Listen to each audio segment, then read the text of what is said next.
Here we go. Yep. What's up, Matt? Hey, buddy. How are you? Can you hear me? Yeah, I can hear you, man. What's up, Greg? What's up, boys? How are you? You got the globe in the back and everything, my man.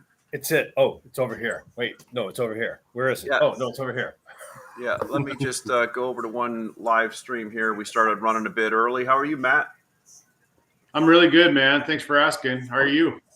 We're doing good. We're doing good. Are you taking the holiday weight off already? It looks like you've thinned up again. Yeah.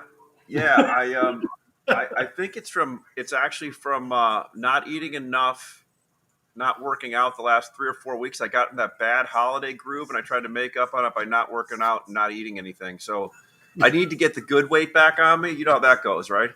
Yeah. I mean, but Ash, you look better, like when you're like pumped up at 225, 230 when you're lifting than when you're dumpy at 205.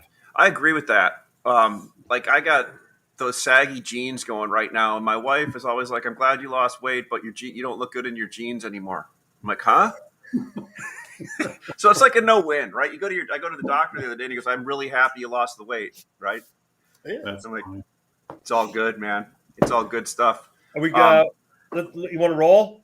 Yeah, so I was just so welcome to This Week in Lumber with Matt Beymer from Hampton Lumber Sales and Gregg Riley from Sitka USA. It's Sitka USA, right, Greg? We could say it. That's cool. Sitka Forest Products USA, two of the LTD. Just like if we got a panel of at least two astute people, I'm Ashley Boeckholt from Materials Exchange. This is where Matt, Greg, and I talk everything lumber, what you may or may not be hearing. So kind of Matt, Greg, and I talked the other day about what we wanted to talk about. So let's go a little bit into what's going on in the industry today. As much as I hate looking at futures all the time, they're limit down again, locked. We finally have weather across the United States. Trucking is problematic, but Matt, you had a good thing. I saw it came out on Friday. I got an email on Monday about OSB LP made some kind of announcement on one of their mills that they had just reopened and put $12 million into, and now they were behind on some stuff. And maybe you can dig a little deeper in that. Well, I mean, I would just be reporting the same news that everybody else read either Friday or Monday, but they declared force majeure on their shipments. They can't get enough rail cars allegedly, and so they just told Which mill is that, Matt? It was LP up in British Columbia, wasn't it? Peace River.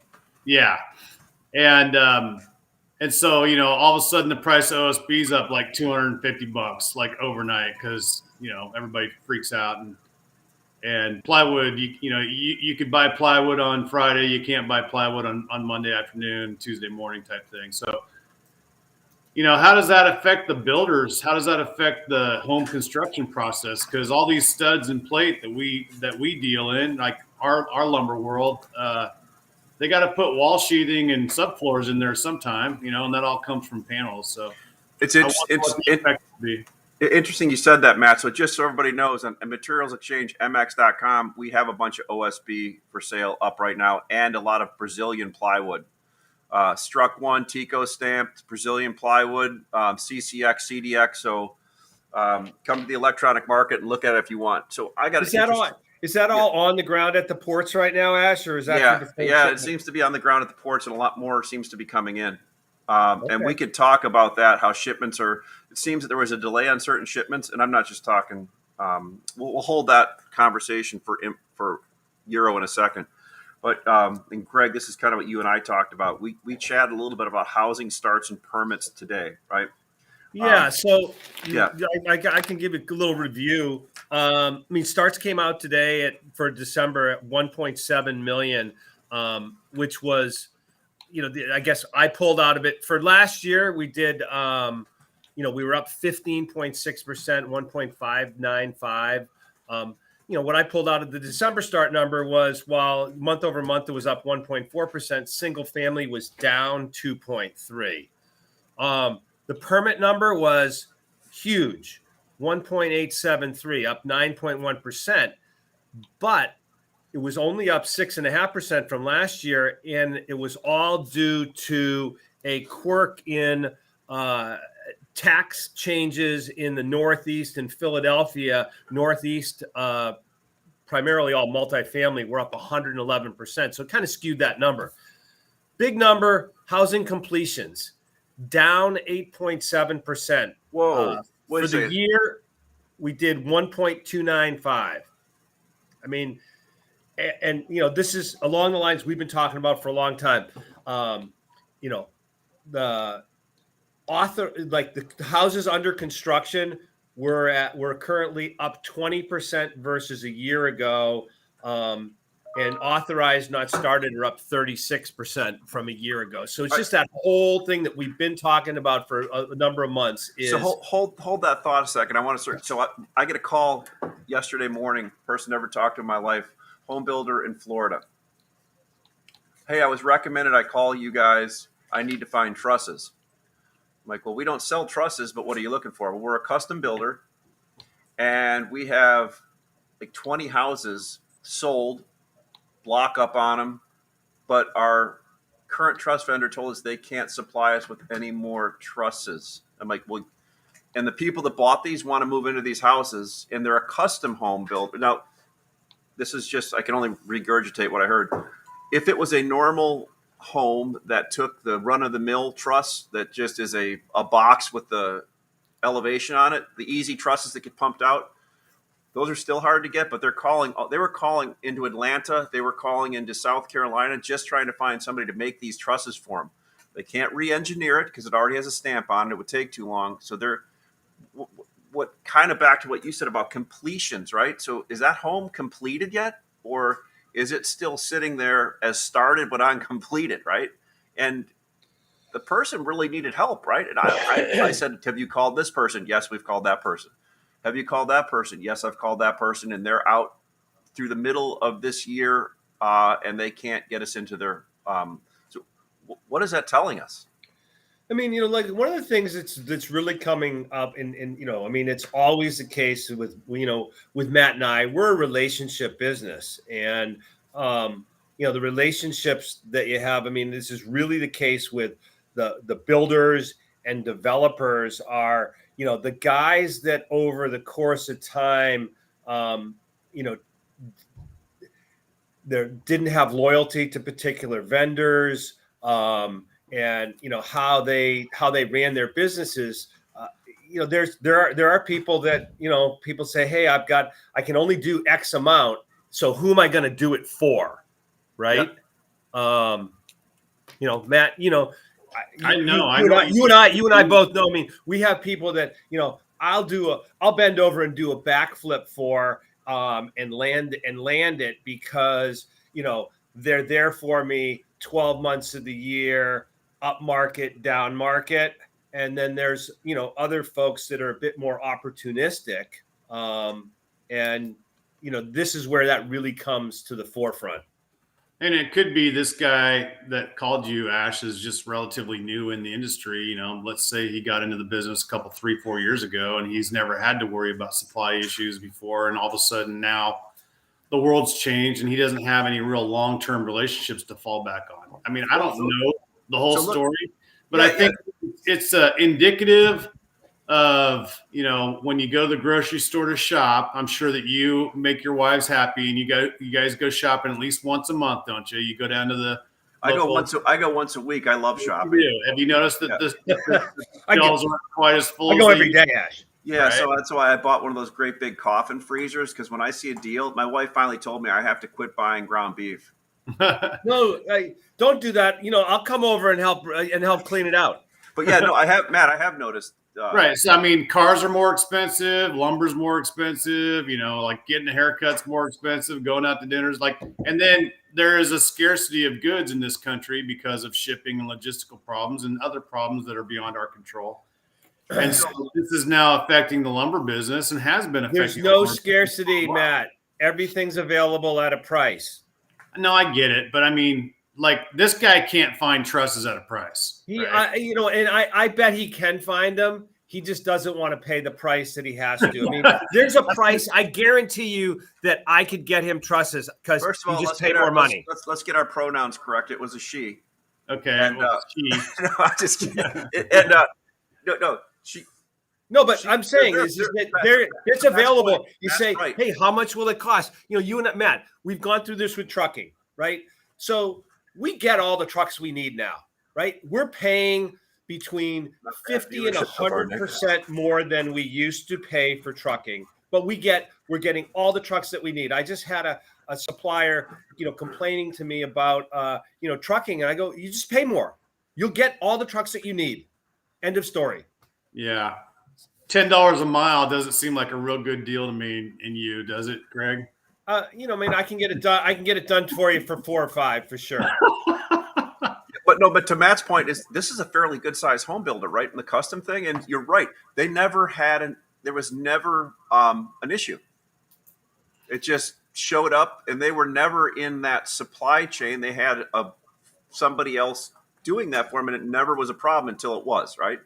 And we've been talking about this since last April when we first started talking. It's there's going to be problems building a house, okay? Whether that's getting the guy to come out and pour the concrete, whether that's getting a framing crew to come out and frame it, whether that's getting your lumber shipped on time to the right place and the right species and grade and all that stuff, to the panels, to the I-joists, to the copper wires, to the plumbing fixture. I mean, to getting like some of these guys, a buddy of mine in Phoenix says that they're completing homes without the appliances, and they just have a promissory note on the signing document saying, "Hey, when the appliances come in, we'll come in and install them." And meanwhile, they're out there like on Craigslist buying used appliances just to get them into these houses so they can close the deal on them. Things like that. So they're putting the old Norge refrigerator in.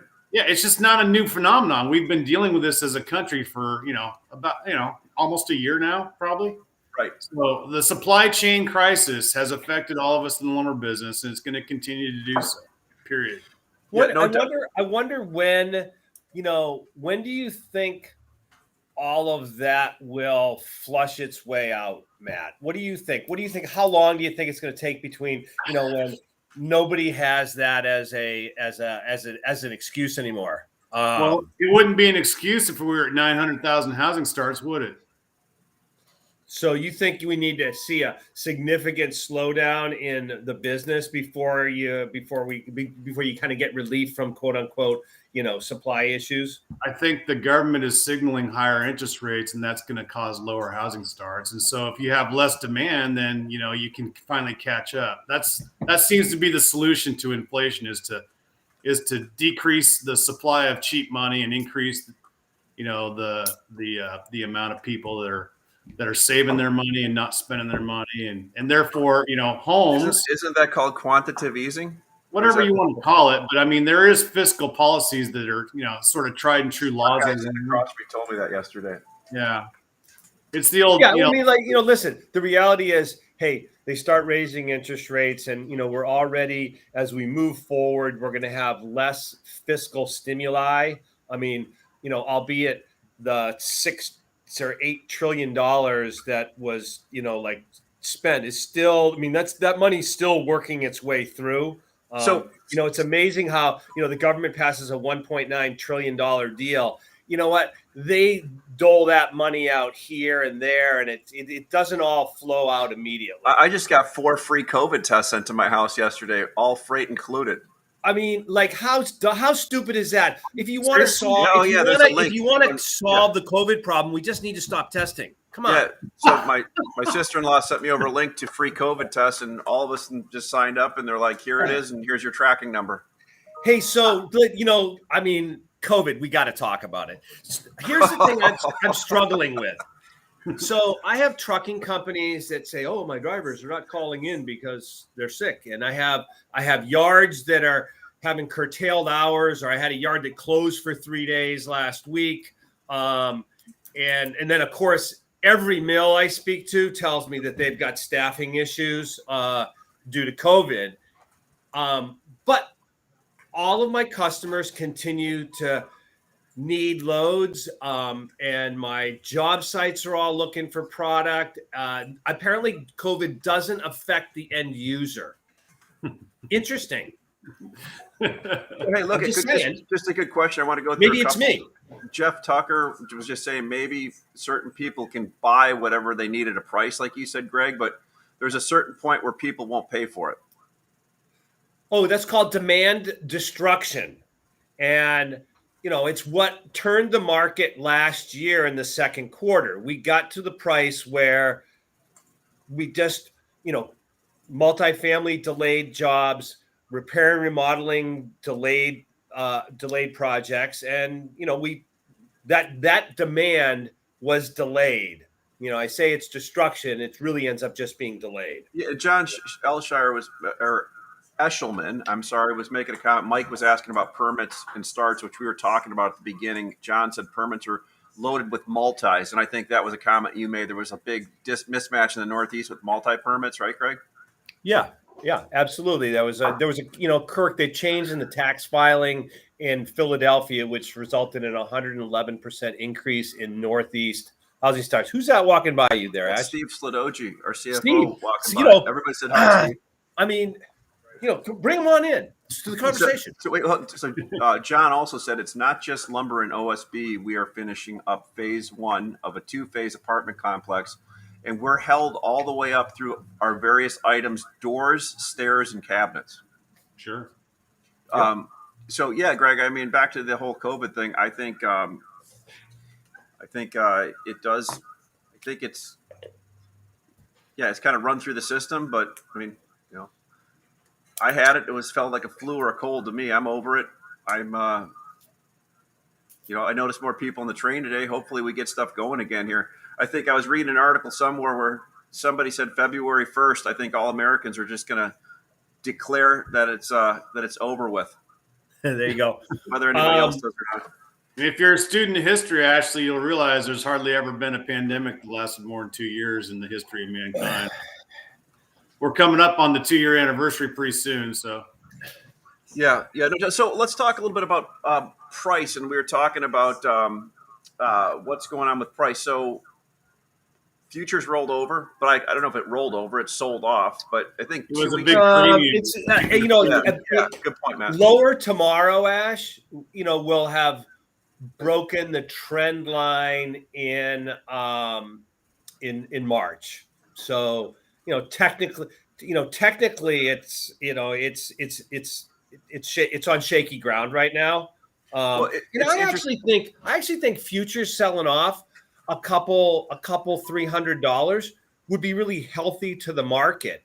We're up at levels that are, like I say, are unsustainable. Running up another 2.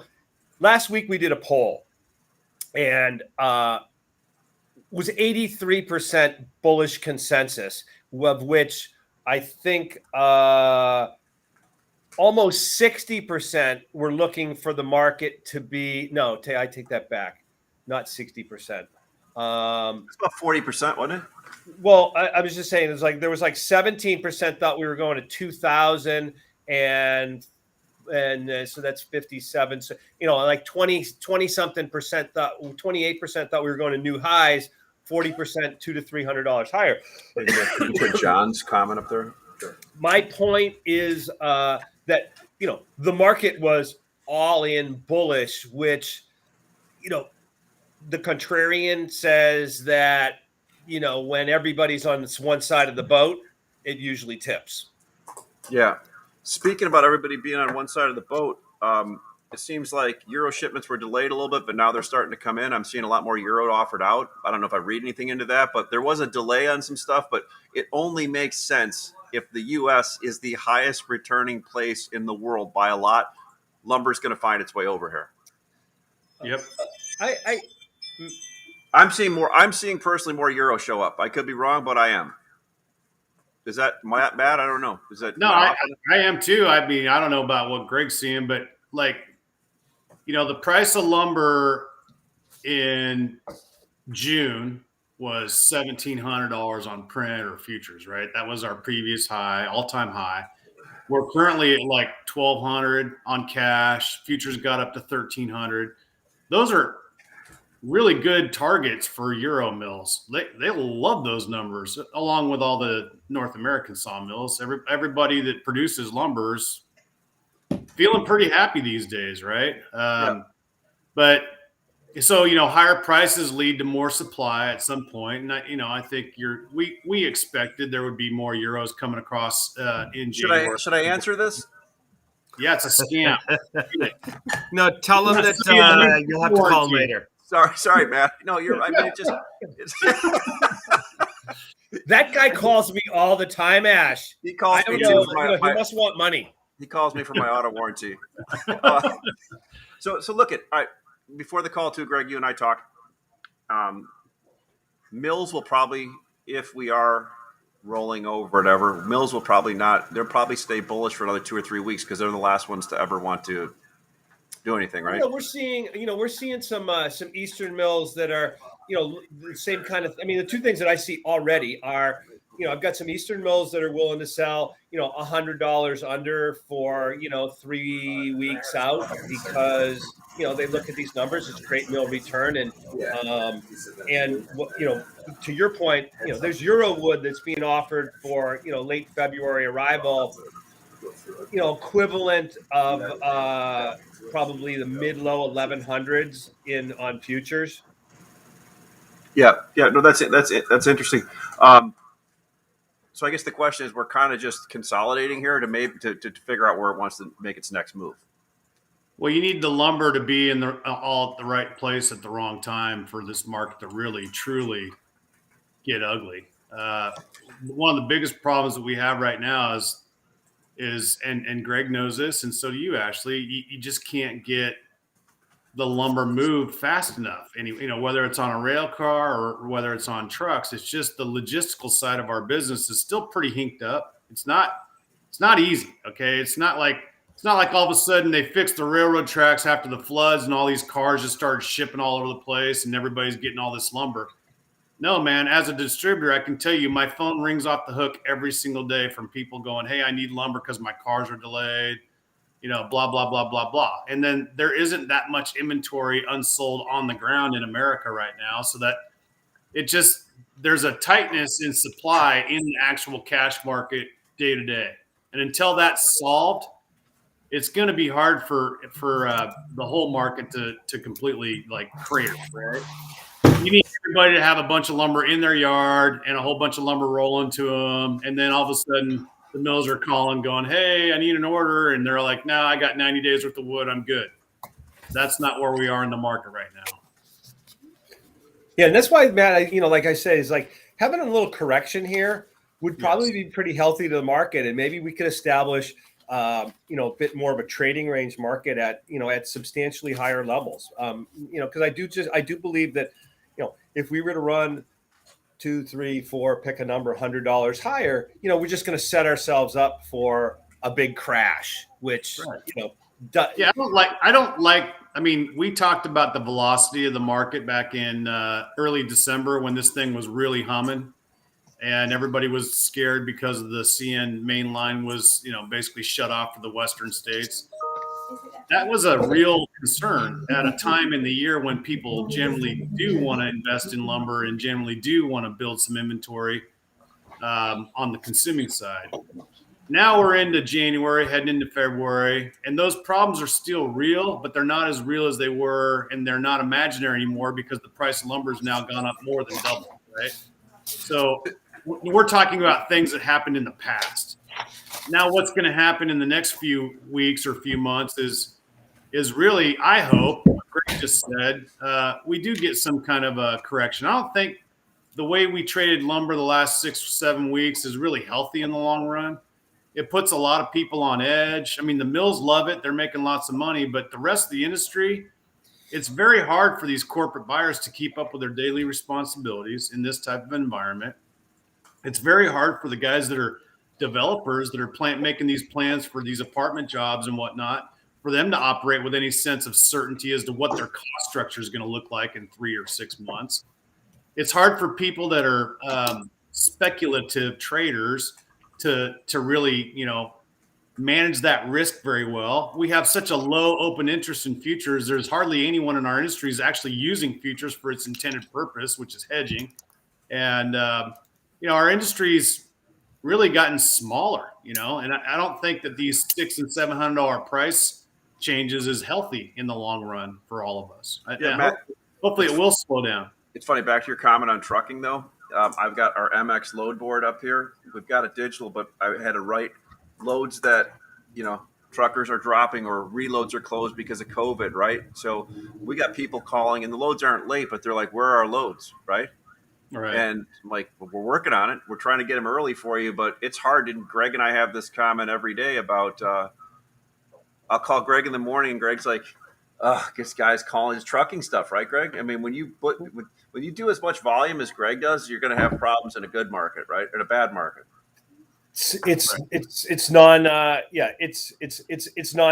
but I mean that's part of the game. That's part of the business. I mean, and there's a constant ebb and flow with that. But yeah, I mean, hey, listen, it's a challenge. Transportation's a challenge. I said before, it's like, hey, we get all the trucks we need, we pay a price, but we don't want to start out by paying the maximum price. I mean, Matt can afford $10 a mile. I can't. I can't either, buddy. I'm not booking those trucks. Somebody, a LinkedIn user said, do you think the market shot up because of flooding in Canada and the higher tariffs? I mean, that was one of the things that we had a robust market before. We had a lot of volatility. I said that before. That was one of the things. I mean, is that there was a whole confluence of things that was a catalyst for what was probably going to happen anyhow. Right. Exactly. I mean, here's another LinkedIn user. How long do you reckon this market will continue? That has to be a Texas user. I would say, in my opinion, as long as it takes to get the lumber down into the field, right? So when you start to see your actual physical inventory numbers go up, I look at my physical inventory report every morning, so I know how many millions of board feet I have on the ground, and I have a comfort zone, right? So when my inventory report shows me a number that's higher than my normal comfort zone, I'm going to start worrying. But until then, it just business as usual, really, and so that's how long I think the market continues. The market will continue until the point where the consumer doesn't want to pay the price anymore, or the retail yards all get full of product and they just decide they've had enough, and they can take a breather. So there you go. I'm guessing. I don't think we're done necessarily. We might have a correction here in this little short-term run, but I think that we're still in the wrong time of year to have a major correction like what we had last June. Yeah, right on, Greg. What's your thoughts to wrap it up a little bit? I mean, listen, the market, historically, the seasonality is that the market makes a first quarter high between the first week in February and the first week in April. That's going to be, if I look at 20, 25 years of seasonality, that's what happens. So I'm going to say, the high will be in that time period. And that, if we go substantially higher from here, then we're going to get a big correction.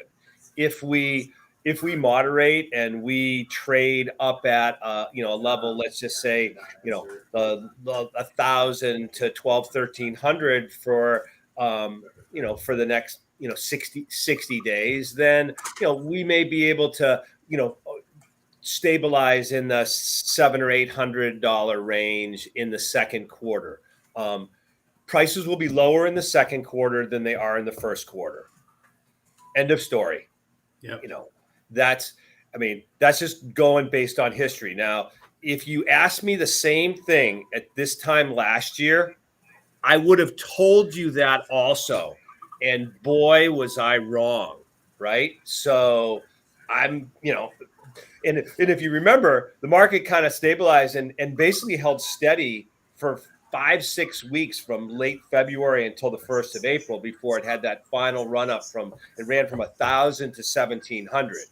I don't know that we have the same factors in place right now. And the market's a little more prepared. So Jeff was actually that was a longer answer. Look at, the answer was solid, man. It's like, I would say most of the time you're right. Sometimes you're wrong, right? I would say I would pay real close attention to the consumption of lumber through the Home Depot, Lowe's, Menards business model, right? So if you start to see those types of things really drop off, this time of year is when they're building inventory, right?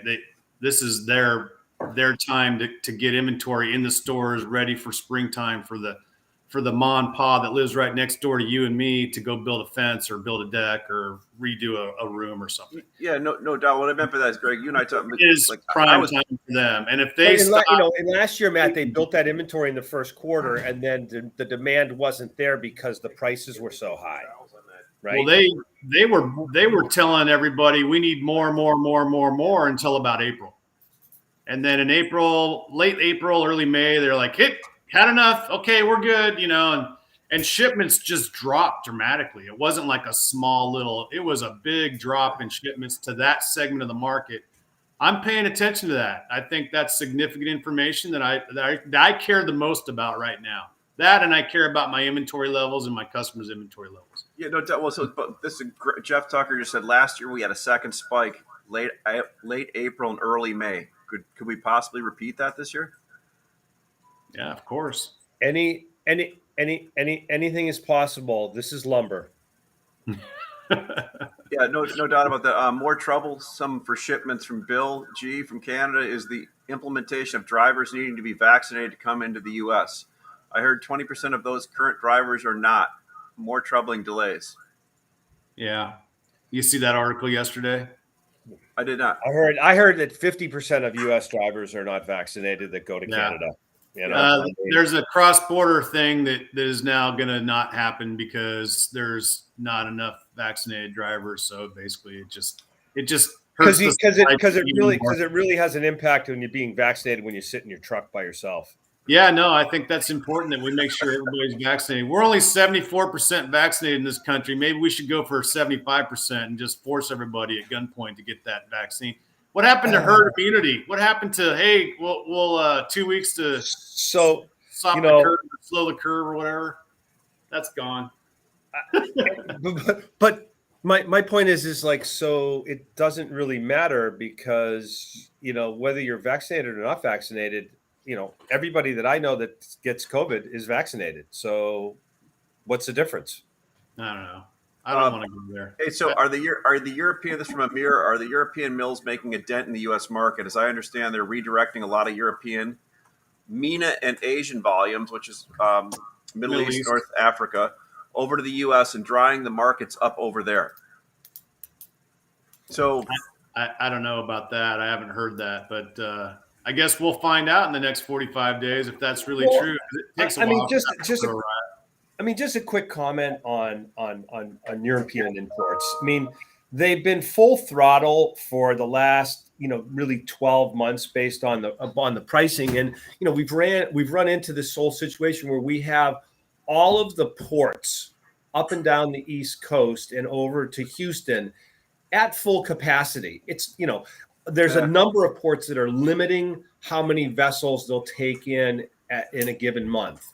So, unless all of a sudden we can create another, 5 new ports that can handle break bulk lumber, we're probably pretty capped. And, the availability or the appearance of more or less ends up being more the ebb and flow of, vessels arriving and who that sales and marketing is run through. Here's a good question from everybody has different sales and marketing strategies. From Brian McParland. We all know Brian from Tall Tree. He's asking a question. Just watch futures. It continues to lead cash around by the nose as it has for many years, even with the relatively low open interest we have. Yeah, Ash. Futures leads cash. It always did. Matt and I talked about it, back in September and October, where, it was signaling that you should just buy cash till the cows come home because it was $100, $150, $200 premium. It was telling you to do that. You watch. If it goes to $100 or $150 discount, then it's going to tell you it's, the axiom is buy what's cheap and sell what's expensive. There you go. Well, listen, guys, we're up against. I've consumed a lot of your time. I appreciate all of our users being on and everybody else. We had a good viewership today. Welcome back. Again, Matt Beymer, Hampton Lumber Sales, Gregg Riley, Sitka USA, Ashley Boeckholt, mxlumber.com. We'd love to have you on the platform. It's free to get on. You only pay a fee if you buy or sell a truck or a car, and we're growing. So we'd love to have you part of our startup. Talk to you guys soon. Thanks, guys. Always good. You guys. Cheers.